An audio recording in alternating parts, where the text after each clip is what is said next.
Southern historian and author David Cohn once wrote that the Mississippi Delta begins in the lobby of the Peabody Hotel and ends at Catfish Road in Vicksburg, Mississippi. If you're in this lobby long enough by this fountain, you'll see everybody who's anybody in the Delta, and many of those who are on the make. He also wrote about the social and cultural significance of this hotel, and over the decades we've hosted countless stars of music and film, television and sports. We've had weddings, receptions, parties, proms, conventions, and a whole lot of practice along the way. Now, the first Peabody Hotel opened about 2 blocks north of here at the corner of Main and Monroe in 1869. It was going to be named the Brinkley House in honor of our founder, Colonel Robert Brinkley. But within the year of that construction, before it opened, one of his good friends, George Peabody, passed away. So the hotel was named the Peabody Hotel and stayed at that location until 1923. After 2 years of construction, this fabulous facility opened here in 1925, right at 149 Union Avenue. Now, all that history we have up in a memorabilia room up on our mezzanine floor. We have history, we have pictures and artifacts of the Peabody's great history over and tradition over the years. We have pictures of stars and presidents.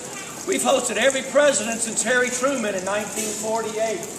One of the better pieces of memorabilia, though, is Elvis Presley's first RCA recording contract, typed on Hotel Peabody stationery and signed right here in this lobby on November the 21st, 1955. Our favorite piece of memorabilia, though, is a memo in 1980 from the general manager to the chef at Chez Philippe, stating that there will be absolutely no duck served on any menu at the Peabody Hotel.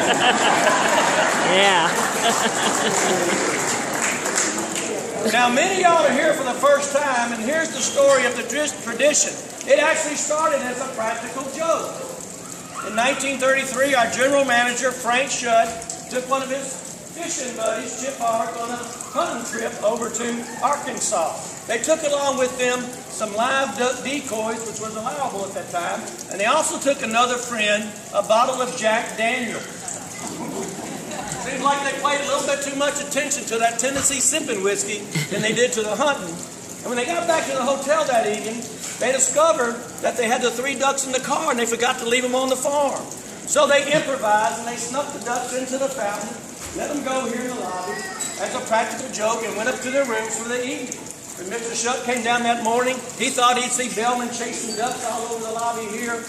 But when they got down here, he found the ducks calmly floating in the fountain and guests standing all around gawking at the ducks. Well, he was a little bit embarrassed that his prank didn't work, so he said, "I'll clean this mess up right away. This will not do." And all the guests said, "No, no, let the ducks stay." And stayed they did, and they allowed the ducks to go up to the elevator, up to the roof, stay for the evening, come back down every morning into the fountain. Until 1940, and that's when the Peabody hired a certain bellman by the name of Edward Pembroke. Now, he was a former animal trainer for the Ringling Brothers Barnum and Bailey Circus.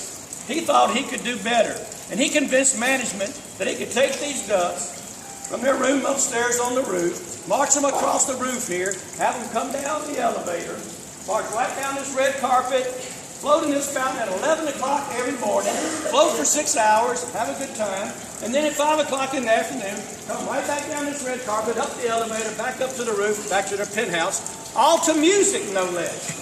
He did his job so well, he made these ducks famous throughout the country and around the world.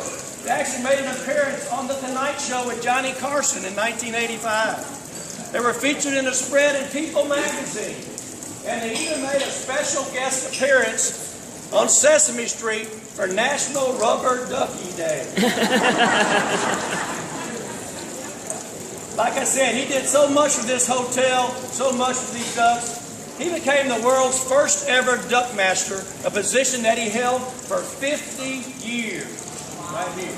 Edward Pembroke, his portrait's right over there in the hallway. So now, this afternoon, it's time for that world famous march of the Peabody Ducks. You'll hear the music play right now. Here we go. Ladies and gentlemen, good evening, and your attention please.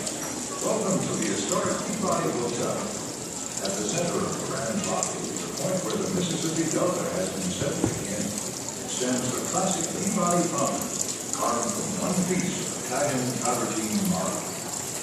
Although famous in its own right, the fountain is better known the world over because of its residents. If I may direct your attention to the fountain now, you will witness a tradition begun in the 1930s at the South Branch Hotel.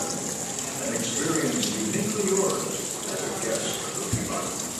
Preparing to return to their penthouse on the plantation roof for the night.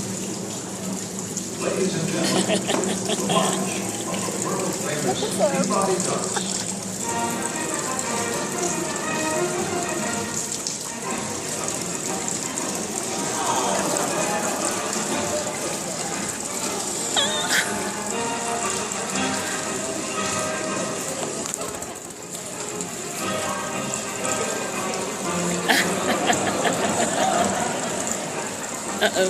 There they go.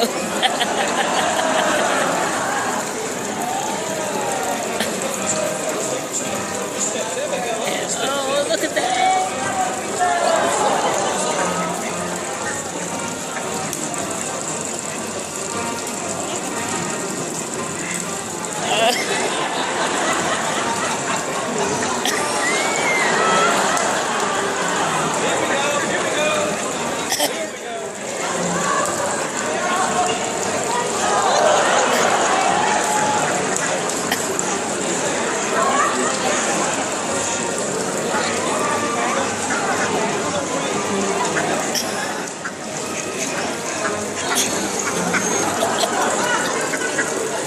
There's two in there.